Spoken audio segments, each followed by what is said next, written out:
In today's video, I'm going to teach you how to add a countdown timer in CapCut PC. If you need to count down to a big moment, place a ticking clock on screen, or add a quick timer effect to your video sequence. This is one of the easiest ways to do it directly inside CapCut on your computer. We'll keep it simple and focus on using CapCut's built-in sticker tools, so you can get a timer on screen quickly without needing any extra downloads. To begin, we need to find CapCut's graphic overlay library. Move your cursor to the top left area of the interface and look at the main menu bar. There, click on the tab labeled Stickers. As soon as you do that, CapCut will open its built-in collection of animated graphics and icons in the sidebar. This is where you'll find visual elements you can place over your video, including timer-style animations.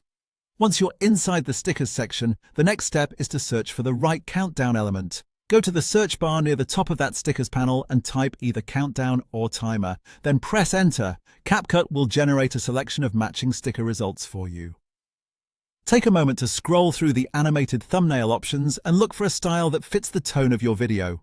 Some timers may feel more playful, while others may look cleaner or more dramatic, so it's worth choosing one that matches the overall look you want.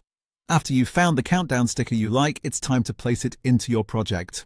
Click and hold on that sticker, drag it down to the timeline, and drop it onto an open track above your main video clip. Placing it on a layer above your footage ensures the timer appears as an overlay on screen instead of replacing your video. Now adjust the size so it fits naturally into your scene. Click once on the purple sticker block in the timeline to make sure it's selected. Then move your attention to the top right Properties panel. In that panel, find the Scale slider and use it to make the countdown smaller or larger. This is especially helpful if you want the timer tucked neatly into a corner without distracting from the rest of your visuals.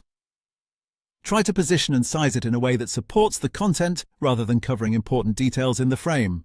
And that's it. You've successfully added a countdown timer in CapCut PC using the built-in stickers feature.